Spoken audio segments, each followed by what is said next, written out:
आज मैं आपको, जैसे लास्ट वीडियो में मैंने आपको बताया था अधिगम के सिद्धांत, तो अधिगम के सिद्धांत को दो भागों में बांटा गया है, व्यवहारवाद और संज्ञानात्मकवाद।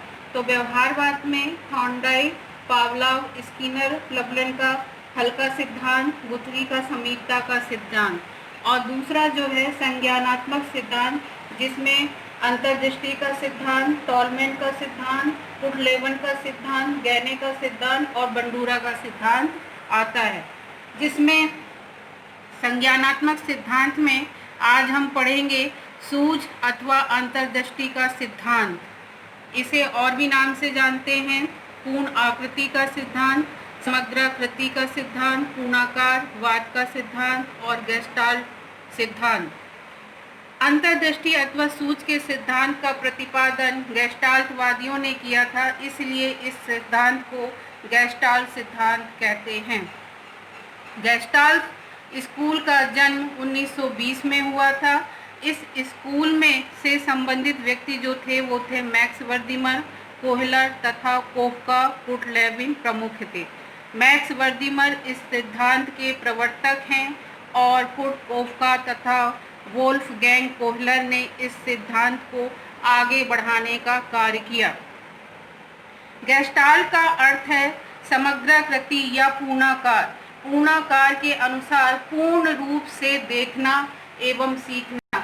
जब हम किसी कंटेंट को पूरी तरह से समस्या को समझते हैं तो वहाँ पे पार्ट में डिवाइड नहीं करते, पूर्ण रूप से ऑब्जर्व करके और फिर सीखने का प्रयास करते हैं। गेस्टाल्ट सांख्यिकी में विश्वास नहीं करता, लेकिन समकृतिका के सिद्धांत को मानता है। इसे आइसोमॉर्फी भी कहते हैं।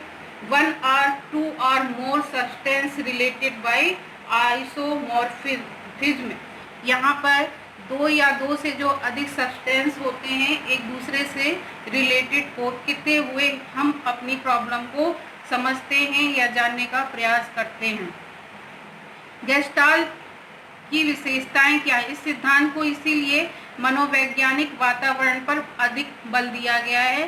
गेस्टाल्ट की विशेषताएं क्या हैं? गेस्टाल्टवादियों ने व्यवहारवाद का घोर विरोध किया। उन्होंने कहा कि इसे ईंट और गारा, मतलब जो हम मकान बनाते हैं तो ईंट और उसमें जो मटेरियल उपयोग किया जाता है उसे गारा के नाम से यहाँ से उन्होंने चिन्हित किया है, और इसलिए यहाँ पे कहा है इसे ईंट और गारा के मनोवैज्ञानिक की संज्ञा दी है। ब्रिक एंड मोर्टर की संज्ञा इन्होंने दी है। गेस्टाल्टवादी एकीकरण पर विशेष बल देते हैं, इंटीग्रेशन पर विशेष बल देते हैं। इंटीग्रेशन मतलब एक पार्ट को दूसरे से रिलेट करते हुए चलना।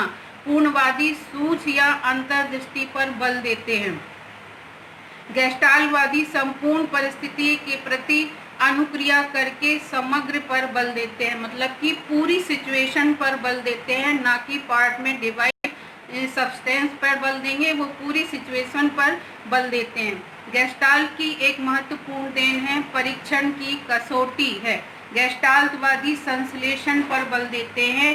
संश्लेषण मतलब कि पूरे सब्सटेंस को एक दूसरे से रिलेट करके, जैसे आपने देखा होगा कि कोई टीचर अगर किसी कंटेंट को प्रोवाइड, किसी सब्जेक्ट को पढ़ाता है तो वो 1 पार्ट 2 पार्ट करके इस तरह से पार्ट में डिवाइड कर देता है, और फिर बाद में उसको क्या करता है, जब एग्जामिनेशन होता है तो आपका जो संपूर्ण सिलेबस है उसके अकॉर्डिंग जो है आपका क्या होता है, एग्जाम होता है। तो ये क्या हो गया, संश्लेषण।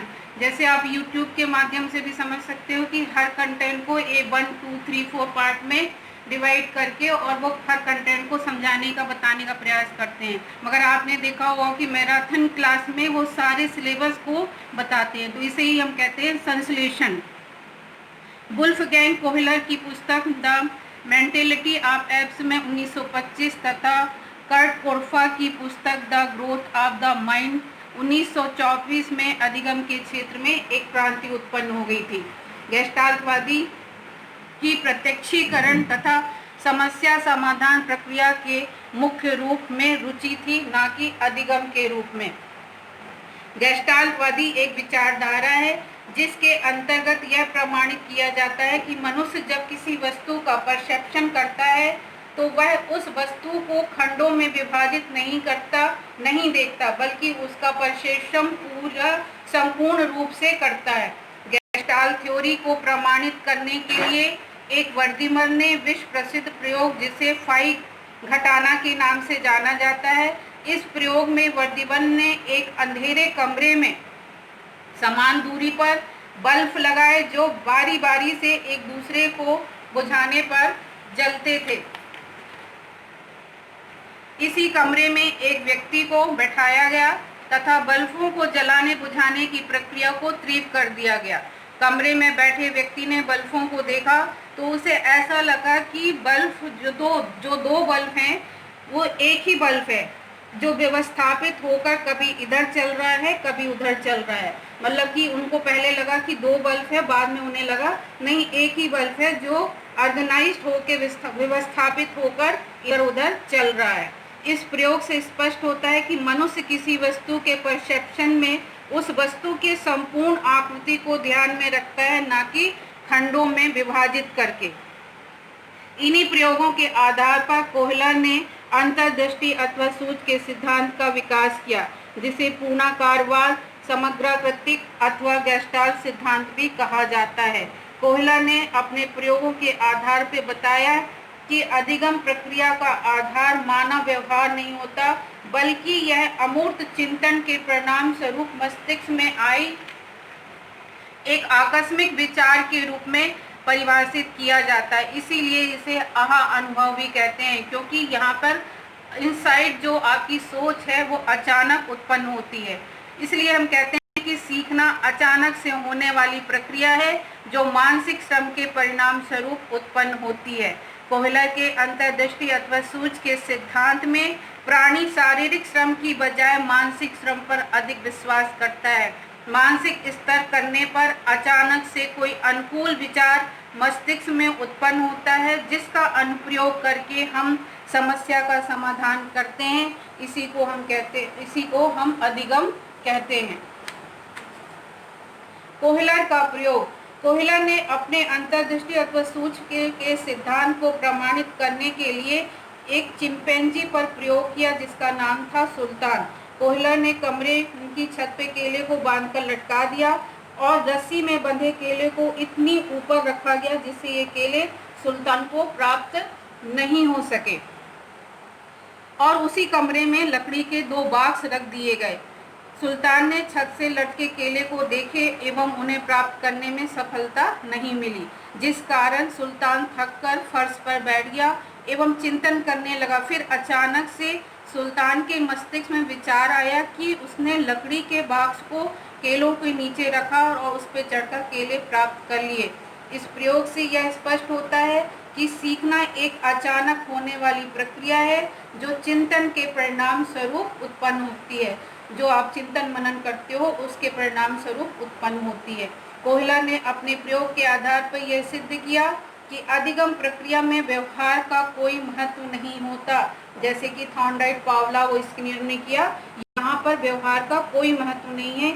यहाँ पे कॉग्निटिव प्रोसेस, जो संज्ञानात्मक प्रक्रिया है, जो चिंतन मनन द्वारा आकस्मिक रूप से जो आपके माइंड में उत्पन्न होती है, उसको महत्व दिया।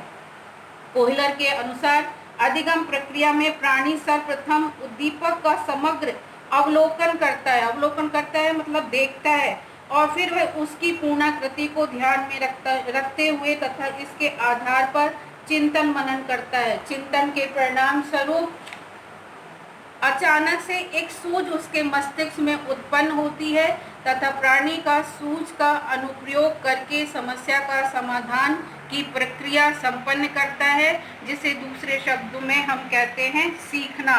तो सीखना न्यू इंसाइट डेवलपमेंट करना और फिर ओल्ड इंसाइट को उसमें सुधार करने की प्रक्रिया को ही हम सीखना कहते हैं। तो ये जो है इंसाइट थ्योरी बड़े बच्चों में, जो जिनकी एज अच्छी होती है, जिनमें कुछ एक्सपीरियंस होता है, अनुभव होता है, उनके लिए हम यूज़ करते हैं।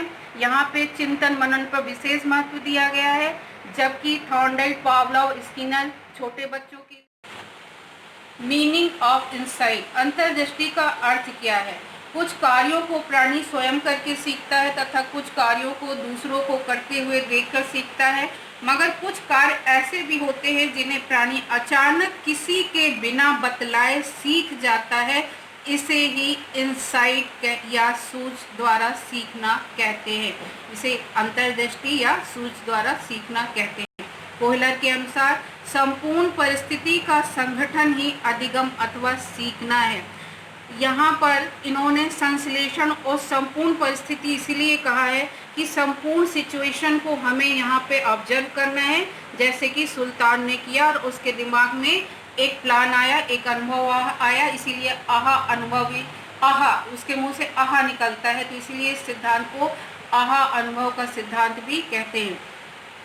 अंतर्दृष्टि सिद्धांत अधिगम की विशेषताएं क्या है? इंसाइट द्वारा प्राणी में अचानक ही समस्या का समाधान करता है एवं सीखने वाले को अचानक अंतर्दृष्टि प्राप्त होती है। इसमें प्राणी सीखने वाली परिस्थिति का परसेप्शन करता है, सब कुछ देखता है चारों तरफ से। परसेप्शन आपकी आंख से भी हो सकता है, आपके दिमाग सोचने समझने से भी हो सकता है, आपकी जितनी इंद्रियां हैं उसके माध्यम से हम परसेप्शन कर सकते हैं। समस्या का परसेप्शन के बाद या प्रत्यक्षीकरण के बाद सीखने वाला समस्या का समाधान उद्देश्यपूर्ण, निश्चित एवं सीखने वाले के सूझ पर आधारित होता है। यहाँ पे कहने का तात्पर्य ये है कि आपकी इनसाइट जो लर्निंग है वो कितनी स्ट्रांग है, कितनी अच्छी है, इस पर डिपेंड करेगा आपके सीखने के लिए। इसीलिए कहा गया है कि छोटे बच्चे इस सिद्धांत का जल्दी यूज नहीं कर सकते, बड़े बच्चों के लिए ये सिद्धांत बहुत उपयोगी है। चिंतन मनन के द्वारा सीखने की प्रक्रिया।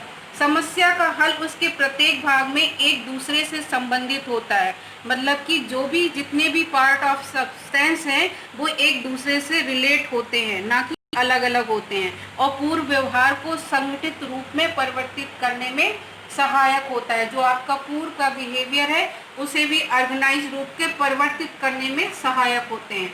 अंतर्दृष्टि का आधार बोध होता है, मतलब कि बौद्धिक स्तर से होता है। आपका जिस तरह का बौद्धिक स्तर लेवल होगा उसके अकॉर्डिंग आप अपना टास्क करोगे।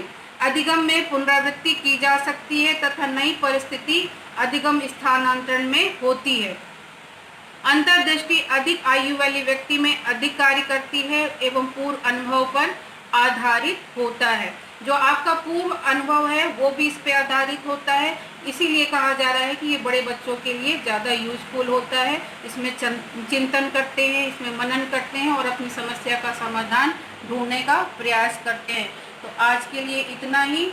इसके आगे मैं और इन चारों की विशेषताएं जो हैं, शिक्षा में इसकी उपयोगिता क्या है, इसकी विशेषता क्या है, कहाँ पे छोटे बच्चों के लिए यूज़ किया जाता है, कहाँ पे बड़े बच्चों के लिए यूज़ किया जाता है, नेक्स्ट वीडियो में ये बताऊंगी। धन्यवाद। जय हिंद।